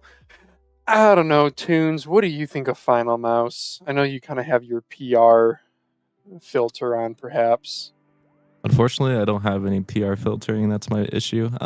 But I think people. I don't like Finalmouse as a brand, definitely. But I think people hate just to hate. Like if a brand that I don't support makes a really good mouse, and I'm open to like competition and good options out there. I think that's always good to have a good product that's pushing the limit. And I mean, we don't know how true it is, but this is obviously pushing the limit. So I can't say, oh, it's so bad without trying it. But I think that's kind of how I look at things. I feel like Finalmouse, they try to do something, but we'll see if it actually comes out good or not. What do you think of the aesthetics? I actually really hate how it looks. Let me say that nicer. I think it looks really horrible how it looks, but the shape looks good. I just don't really, aesthetically, I'm not a big fan, personally. But hey, the holes are cool. Yeah, the holes are cool. I want I can't say that. That's I want to know lore behind the little gemstone that's on like all their ULXs and this now. There's got to be lore behind it, otherwise I can't buy it. The scroll wheel, I hope it's not their stupid plastic knurling again that's not at all grippy. I'm glad they're getting rid of the like over design of all the. I don't know. I personally would just rather have smooth. I like smooth buttons. I feel like it's cool that they're doing something different, not really seeing the same thing over and over and over again. So, props to them. I think the raw version would look sick like that with like a clear coat over it. That would look pretty cool. Yeah, you guys should follow this guy, Brock Lidicote. He is Finalmouse designer, and he has. I couldn't believe he was sharing this stuff. I'm like, dude, is Finalmouse gonna smack you? For real. He wants his moment. I guess, yeah. He worked hard on it, Here's an early look at the SLX Nightfall PCB. Oh yeah, Nightfall, I guess, is maybe this colorway, and then there's probably going to be a new version. Oh yeah. Yeah, so here you can see the TMR sensors and Quanto 80 million transparent blue shell pink dots. Yeah, what else did he tweet anything else about it? Here's more pictures if you guys haven't seen. So it has that kind of traditional Finalmouse aesthetic to the like how the buttons are shaped, but definitely taller. Kind of reminds me of, why is it giving me Infic IN10 Pro? Why is it giving me vibes of this side? My stupid Twitter Reddit posts are like the only whatever. It's giving me vibes of, I'm not going to be able to get a good picture of it. Anyway. I actually really like this mouse. It's just heavy. And what else do we have? Yeah, it's a, I don't know. The blue's cool, I guess. Oh, is it blue and black? I think it's like a dark blue, yeah. I didn't notice the black though. Okay. But it's Might look almost better in person. two-tone? I also don't like, it's a little bit too, the lines are too, who's the Captain America dude with the wings? Or the Tony Stark? Falcon? Or is he just called Falcon? Marvel. Well, he's Falcon. Captain America now, spoiler, so. Oh. Why do I get He vibes is of... Falcon. Oh, okay. Whatever. Alright. Okay, let's move on. Next bit of news. Endgame gear Ergo leaked. Have you seen this, Tunes? I have. It looks... it sucks that AI is a thing now because everything to me just looks AI. It sucks, but it's obviously not. It looks like a pretty cool, interesting take on an Ergo shape, personally, but I'm not sure.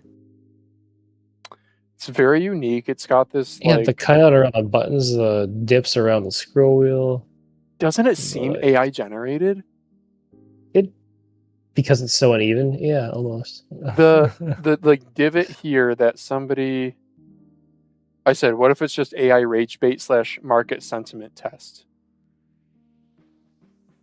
Yo, new marketing strat, Tunes. Just AI generate something, slap the Lamzu logo on it, see what the reception is.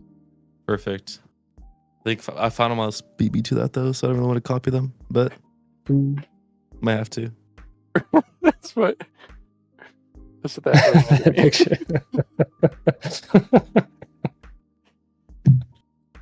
They're saying Kale GX switches, Kale dust-proof encoder, PixArt sensor, unspecified, Nordic MCU, wireless 4K or 8K hertz to be announced. And then it's cropped saying all new, absolutely unique, maybe, and asymmetrical. I don't know. I'm down with some wacky I shapes. assume this is the shape. Yeah, exactly. I'll give it a shot. Yeah. OP1's my favorite shape all time. So I wonder if we're going to get a nice purple color like this, or if this is just bad lighting. Okay. Next bit of news. Tech power up ATK X1. Wait. Virtual set. Oh, okay. This was virtual. Hang on. Let me do. And this Where is did live it- in their software now. Yeah. Sure. Okay. Well, it's here. ATK X1 Air gaming mouse features virtual sensor location for improved control. Thanks, Daz. So if you guys don't know, the X1 Air is now announced, which is 48 gram. I don't know. What's the difference between this and the X1 V2? It's going to be lighter with the 3955. That's it. So it's going to be like, if you're getting one, you might as well get this one, unless you want it heavier, sort of a thing. Damn, Unless it's much more expensive. Should have had ATK send me that instead of this thing. I mean, this thing's still good, but damn. Okay. Well, anyway, Tunes, do you have thoughts on the sensor position? I'm usually since I use fingertip, a lot of people prefer a more forward sensor, but I'm actually the opposite. I prefer my sensor to be perfectly horizontal from my thumb and my pinky. That's just how I prefer it. But I think having this virtual, I haven't used it, is probably the best option though, because it doesn't have a weird mechanical thing like Ponish does, but it gives you an option of, changing the sensor of it. But I honestly do not understand kind of how that works or how it's going to feel. So pretty unique. Maybe it's taking into account like how much tilt somehow the mouse has, and then giving like a As like you and a I sit here with mice in our multiplier? hands, we could test it right now. Wait, what? Oh, does ours do it? It's live in their software for this mouse right now. The A9 Oh. Mini. Yeah. Oh, okay. You can pull it up on your computer if you want to. Can you? I want to host a podcast, but can you do it Nah, off screen and dude. give us Who does that crap? Yeah. and give us thoughts? I want to know how high it goes. Is I this think just Rise is on in chat. He's played around with it too. If he's still here. ATK ATK hub. ATK hub mouse, yes. Center, go on let's the see. hub. So let's move it all the way to the back. Oh, okay, all the way to the front. Oh, okay. I mean, you can tell a difference right away, going from 0 to 100 to negative 100. So, How 100 far- seems to put it. 100 put it sit between the buttons on this egg shape the design I have on the right side. performance It's setting. not. It doesn't feel VOOC crazy though. No. Parameter No, it setting. doesn't feel. It's not VOOC over like sensitive. Is sensor offset? It's sensor offset. Sensor Oh. virtual offset. Yeah. Oh, dang. Okay. Minus Does it 100. feel weird right there? Okay. Plus 100. Oh, it is more sensitive. What? That is. It feels Yeah, it's more sensitive. Yeah, Okay. but not like insane like the VOOC felt. Now, yeah. one thing I want to try is if you rotate a mouse about the center, but the sensor's like way the heck forward, then you do draw an arc. So I'm gonna try rotating it. Dang, this so- is like video worthy. Son of a gun. Is it video worthy? Diz? All right, I don't have time. rotating. Okay, it sort of just moves left. Now let's try it all the way the fug back here. Same effect. Okay, now let me put it in the middle. Like, I wonder how it's. Oh, and then it moves less like this. Maybe it is doing something. Yeah, no, you definitely feel it. Watch it just be Fun like fact.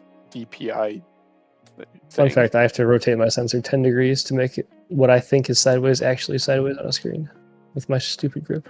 All right, how unusable can you make a mouse? 30 degrees, and then.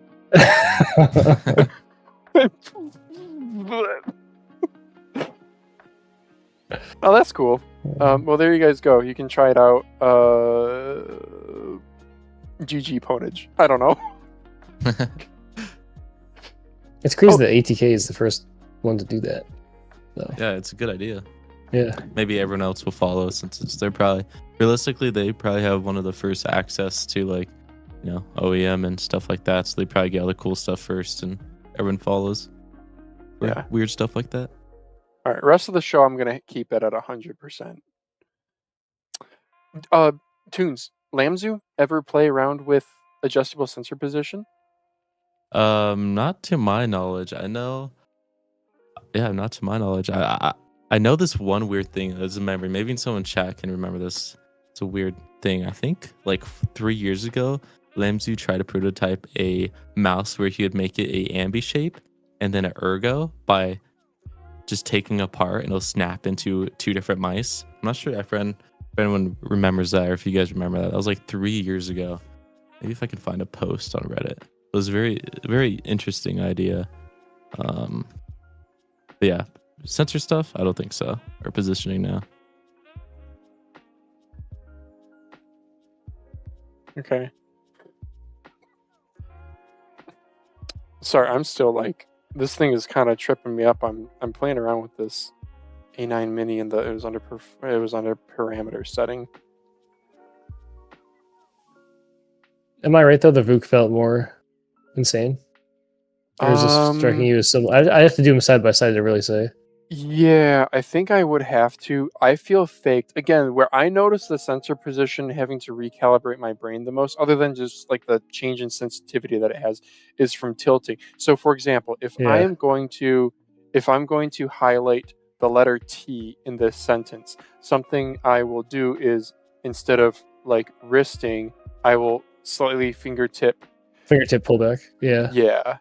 And regardless of sensor position, with a forward sensor position, this is hard to do. With a back sensor position, it feels really nice.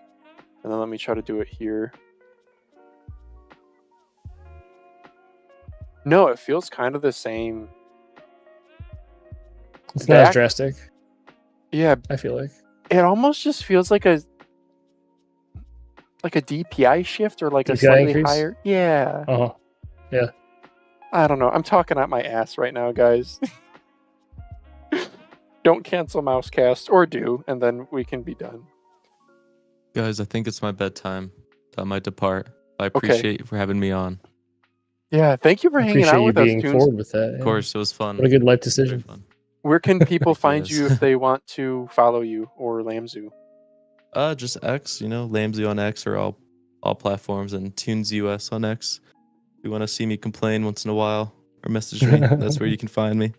But yeah, of Cool. All right. Okay. Well, thanks Appreciate for you guys. hanging out with us. course. See you guys later. Bye. Yep. Have a good Bye. night. Bye. All right. Let's shift. Oh, I'll keep that the same size, and then I'll just shift us up. The next bit of news is we already did Lamzu Thorn, dude. I'm so happy about that. Yep. All right, I'm gonna play on MCHOSE. 5-degree sensor tilt and 100 offset. Let's do it. Yeah. All right. I'm gonna do a minus 100, and I'm actually thinking I'm liking it, but maybe I just like lower sensitivity. Okay, where were we? We were looking at not Lamzu Thorn, MCHOSE A7 V3. Wow. So this is an update to the A7. Hang on, let me fix the side here. Make that visible, make the news logo visible, and move our booties up. Alright, sorry Daz, I'm going to chop off part of you. What? You what, mate? Apparently Australian accents are the most attractive. Hmm. Do you agree?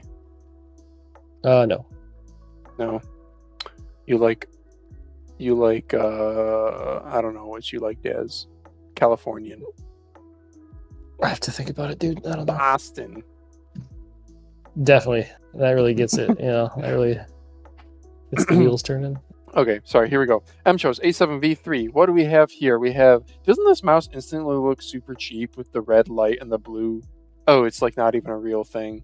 Well, let's check out Yandex Image Translate and see what they have to say about themselves. Should you buy the V3? Should you throw out your V2? Probably. Almighty evolution surpasses expectation. There's your answer. Upgrade to new Almighty selection, color selection, brand new, self-developed, solution customized, Nordic master chip. They're doing Nordic. Wow. 2 million sales king, GPW mold. Okay. Nothing new there.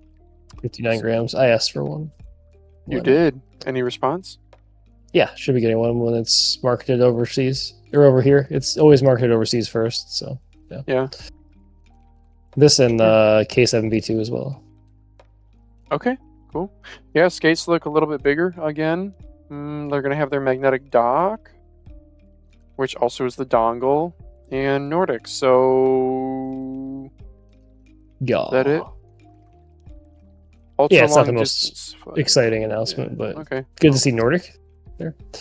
Yeah, okay, sure. Updated. Let's move on to the next topic, which is Aula SC800 Max. Oops. Billy video, please. 800 Max. So there's, you know what's sad, Des? I actually kind of like this mouse. I know it feels like a cheap Happy Meal toy, but I actually So kinda cheap like the feeling. shape. I have one in Yeah. my basement, I think. Did I sell it? Did I give it away? I can't remember. I don't know.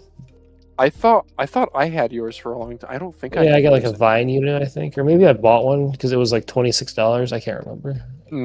Well, now we get fun colors. Still lacks coating, but the Max version, sorry, we should probably say what it adds. Is this more? If you guys don't know, the SC800 is kind of like an HTS shape, sort of. GPX Mini, sort of. It's a pretty safe, like mid-hump, small mouse. And they come in at like 39 grams, but they have pretty bad build quality. Think like Dare You A950 Wing, sort of. Yes. Not impressive. Yeah, but they were really cheap. When they were released on AliExpress, they were like, I want to say like 35, 40 bucks. It's like an Aula. entry drug for like lightweight, cheap, nice. I don't know. Yeah, sure, entry drug. Accessible, at the highest quality. Okay, next bit of news, ATK X1 Air. This is an unboxing, so sure, we can watch that for a moment. With the X1 Air, we already talked about a little bit. It is available on the ATK store also. The only thing I have to say, Daz, is colorway. First of all, are you getting one from ATK? Yes. Did you pick a color? No. Just you're gonna get what you get? Yep. Probably. Which one are you well, hoping for? No, ATK always has you order it, so I'm gonna get the tiger stripe silver one. I'm sure. Yeah. That's kind of cool, isn't it? I like that one. Yeah, I do too. It gives me vibes of the Death Adder Nico. Right? Chat Mike beat you to it. Yeah. Did they copy Nico colorway? Yeah. Okay, well, yeah, I think we already went over this. I'm totally brain fogging. We already said it's just lighter, but it's the same thing as the. So the plus, I guess, means 3955 now, and then Air means smaller battery. They don't actually revise the mold to make it smaller, right? So, okay, yeah, I mean, it's like gonna be the one to get. Oh, they have dongle storage now. Also, lower sensor position if that's your jam. But it's gonna have the adjustable thing we're playing with now because it's ATK. Yeah, I actually really want this, Daz. Damn. Me too. Yeah, all right. I have the ATK X1. I have more time on than like any other mouse, mainly because it lives at work. Yes. That'll do it. All right. Next bit of news: virtual sensor deets. What is this? This wasn't my deets. Was this my deets? Oh, okay. Pulsar STA-X? STA-X? How do you say this? Pulsar Pro Series STA-X. Vamos. Let's go. Did Liam drop a video on this? Somebody did. Really? The STA-X? Boardsy? Oh, not STA-X. That was BuzzX. Buzz. This one's available June 12th, 2026. STA-X. Kim Gutake. STA-X. Okay. I don't know. Like, it's going to be a good, safe shape, but it's going to be too heavy and it's going to be too expensive. Yeah. I mean, the Pro Series is definitely not cheap. Okay. Moving right along. Darmoshark M5 Air V2. Max challenge accepted. Please refresh the page. Sure, we'll try. Can I mute this? Mute tab. There we go. I never trust Billy players. So the Darmoshark M5 Air Fishhead V2. What do we have updated with the V2? Oh, my poor doggy wants in. The M5 is a carbon. There's the Air version of the M5. It's a fingertip mouse, and the Air is the carbon fiber. Not cheap, but pretty cool looking mouse. The V2 we get 3950 and 54L15. Okay, so we do get new MCU with the V2. And oh wait, look at this Chinese Optimum tech, bro. It's Chinese Optimum. Maybe, I don't know. I don't. Okay. Nobody thought that was funny. I'm sorry. Yeah, dude, Darmoshark. Their TV dongles actually pretty nice. Sure. No other details other than that, unless you know Chinese. And then let's move on to somebody posted this to our Discord. Edifier G5M. This is a GPX clone. There's an Ultra version. I don't really care too much about this. This has hot swap. Their like Q-click system. The whole PCB comes out the butt, and it comes a few different switch options. Dongle looks interesting. Sure, it seems like a GPX shape. I don't know, flat, large. I'm not interested. And there's info if you guys want one. Next bit of news is Pokemon collab won't save Cherry. Lol. The Cherry MW5500 Pro, which is now with 3955, and a Gengar collab. The Razor Gengar collab was done so much better. Oh, dude, this looks like a toy. I guess it's a gaming mouse, but yeah, 600 milliamp hour battery, 632 grams. This mouse, not the Gengar version, is on AliExpress for like $100. Don't know about their mice, but after returning 4 of 8 Cherry keyboards, I will never buy their products other than Switches again. Yep, pretty much. RIP Cherry. Yeah. And that's a skate selection right there, isn't that? Oof. Wow. All right, and the last bit of mouse news. I hope I didn't miss anything this week, but the EWEADN A6 G304 copy shell. None of us care. I guess this one's going to have RGB in the butt. And there's a Billy source too. This is posted probably by Devilung. Another one.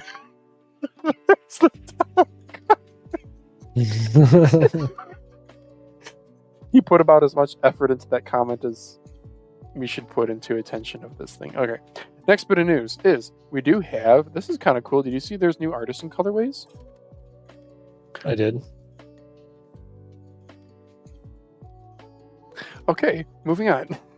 Sorry, that's what I felt about it. that was my take.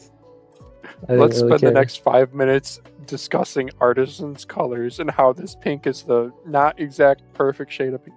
No, this is I don't cool like pink for mouse sure. pads. I don't know. They get dirty. Yeah.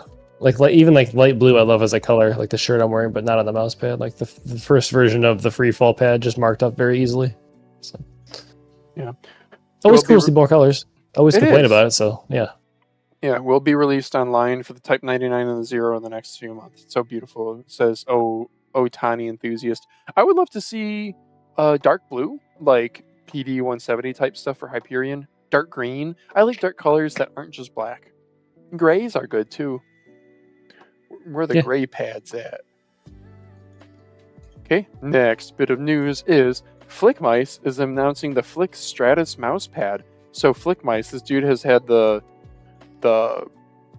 projects on Reddit I should circle back with him.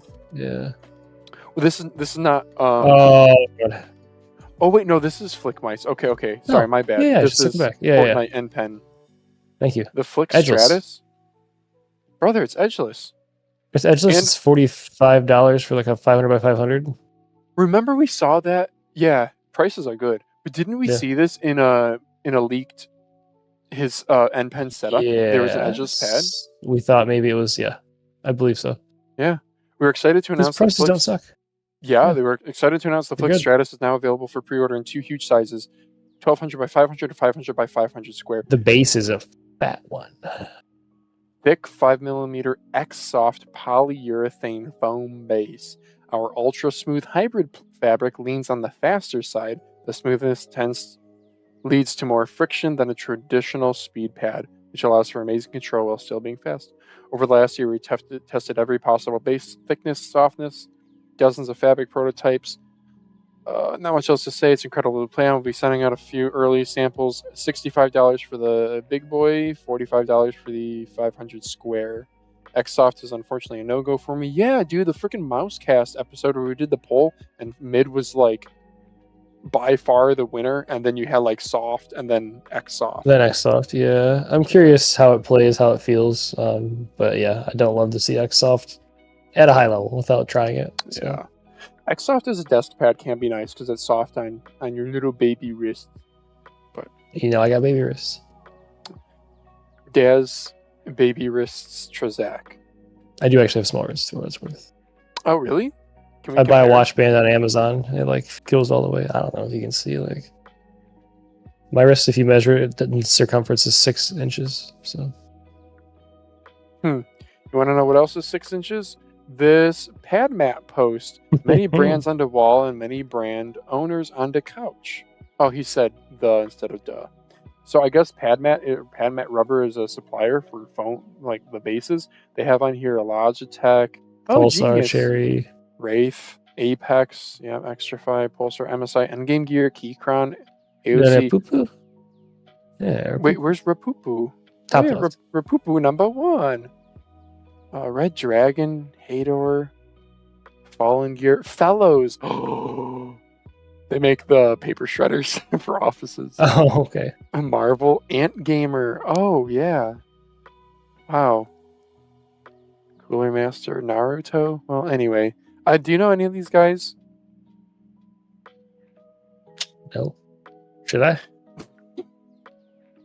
I don't know why I asked. What? You think you play we need all these guys after work? Yeah, dude. Yeah. Tunes back on here to tell us which one is Frank.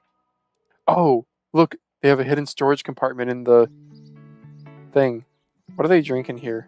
After dinner mints? Are they drinking after dinner mints? They melt them down.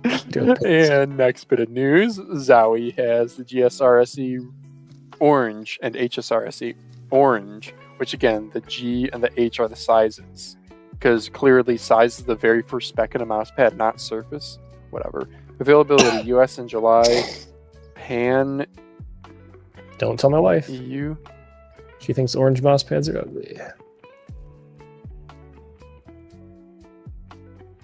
Blink twice if you need help, Daz. Oh no. There's one blink.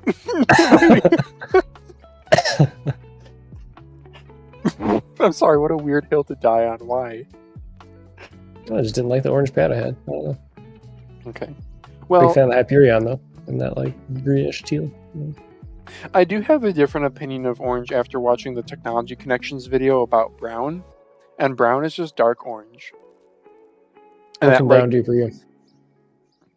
ask not what brown can do. What you can do for... Sorry. UPS, dude. Is that actually their slogan? Yeah, dude. It used to be at least. Back when Dale Jarrett raced the truck. Because it was big and it was brown. Nobody will get that reference. Nope.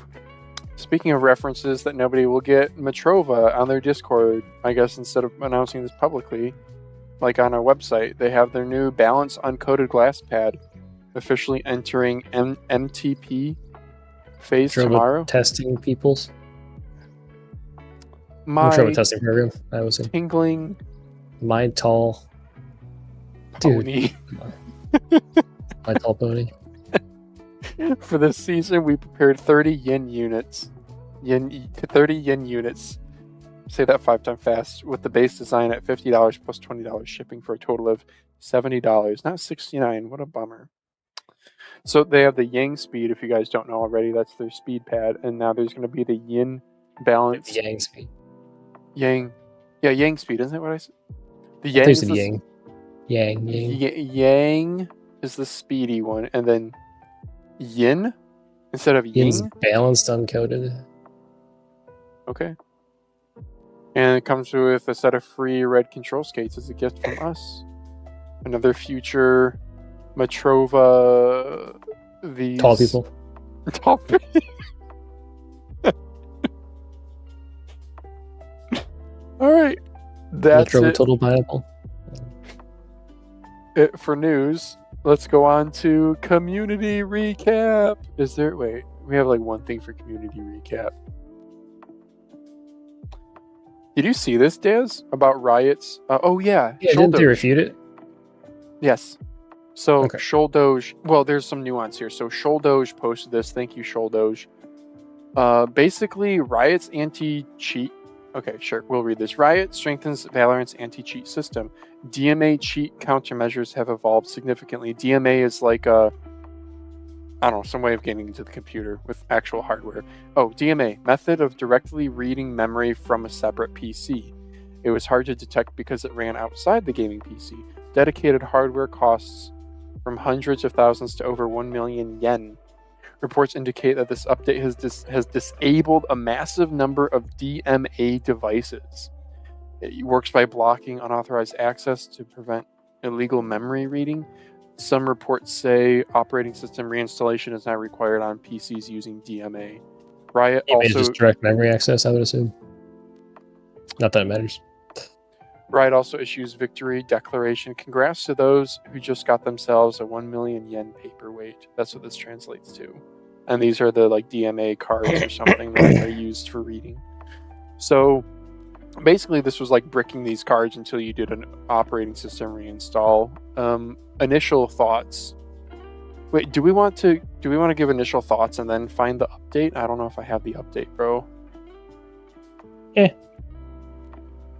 Well, okay. The initial thought question here for you, Daz, is it cool for anti-cheats to brick people's hardware? No. That's too far. If it's intentional. You sound like a filthy cheater.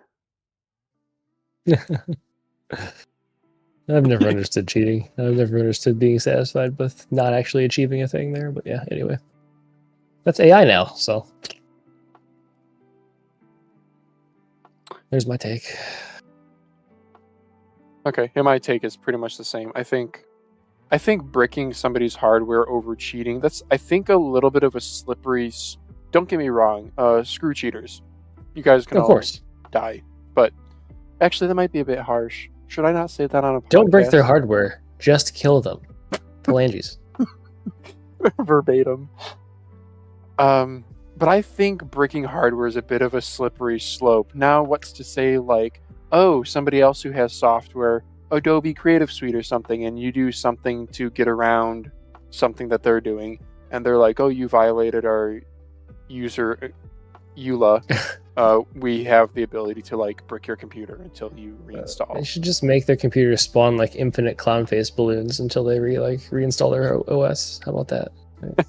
Yeah, I don't know. I also feel like, I don't know, man. I also feel like you do need to have a really heavy hand with something like online cheating, because it is, yeah. IP ban. Is it that? Aren't there ways to just like change your IP address super easily though? I don't know if there's better ways of doing this. I don't know, like any hacking thing, it's a cat and mouse game, right? So I feel like this is a pretty damn strong deterrent. I don't know if I'm sitting here with one of those DMA looking cards in my computer because I gotta do my Fortnite hacks, I would be like, wait, Fortnite, Valorant. I'd be like, I gotta reconsider. I don't know, chat. Are we out of touch? I don't know what side of the spectrum are you on? Are you guys like, this is absolutely terrible and illegal and they should not have this kind of power, or are you like phalanges and you think they should just die? I gotta be careful. Suppressing inappropriate comments. I know. Inappropriate comments. Yeah. I don't know. Is cheating even this big of a problem?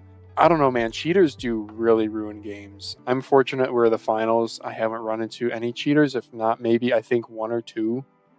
But oh man, especially the like lobby killing cheaters. Not even the people trying to hide it, but just like Battlefield 5. There was a cheat where somebody would enter the lobby and just send everybody to the respawn screen instantly, both teams, and it was just unplayable. You'd spawn and take 10 steps, respawn. Fortnite cheating is pretty. I've probably run into like dozens of Fortnite cheaters, to be honest with you. What kind of cheats? Aim assists or aimbots, or they'll just be like in the map with an aimbot too. Oh yeah, they're not even looking at you, and they're just firing bullets off into the abyss, and they just kill you, kind of a thing. So yeah, anyway. Cheaters suck. Nothing else new. Well, I don't know. There was probably an update. I thought initially when this came out, it was like the computers were like being bricked, perma-bricked, and then I thought it was later clarified that it was simply they needed to reinstall the OS. It did something. I don't know. But I don't actually remember. Let's see. Do people in chat? FPGA connects through direct memory access boards from GPU. So this one I wasn't sure. Like if the DMA board is used for cheating and that's what they're bricking, then I guess cool. That's fine. Yeah, you know what? If it's purpose-built hardware for that one reason, I think I'm okay with that. Then I'm fine with it. Maybe I was misunderstanding it. If that's the premise, then yeah. Because, like, imagine if you have a lock on your house and you have the key, but somebody creates a gadget that goes into the lock and fills the hole perfectly so that it emulates your key, and that is the only use of that device. I'd be cool with my lock just breaking their shit off. Oh, of course, like, yeah. But if it's like, I don't know, if my RAM melts, then maybe not. Like, yeah, I think if the lock shoots the person, probably not. And that's a little different. Sure. Destroy the weapon. Don't destroy the home. I don't know. Don't. Yeah. Okay. Anyway. We're 2 hours in. I gotta go to work. Dastrazak, do you have anything else you want to talk about? No, not really. Tunez was a great guest, dude. I did not realize you'd have so good. Yeah, really insightful. Really good with the answering the questions coherently. I knew the PADMAT history, but that was all I knew. And he had even more history. So yeah, and it's still somehow just a baby. I know, he's 23, like what? It's like the third time I've been like, oh, this person's like almost a decade younger than I am. Wow. That's insane. I'm really glad he has this Lamzu gig full time. I really hope this can continue to. He's clearly passionate, clearly knowledgeable, clearly hardworking. We got Tunez. It's good stuff. We're in good hands, guys. And everybody else I'm not talking about. Yeah. I know. We just mentioned ZK like a handful of times on this episode. So yeah. Okay. Well, I think I'm going to have to do timestamps and go to bed. So thank you guys so much for watching. Like and share the video. It helps the algorithm. If you have any questions or want to submit a discussion topic, leave it in the comments, please. If you want to come on Mousecast, DM me, even if you're a regular, even if you've been on before. I know Melon watches, bro. Melon, you can come back on. It's just, God, we'll have to figure out a way to like not have another 3-hour episode. We'll be back next Friday with another one. Will we though? I think so.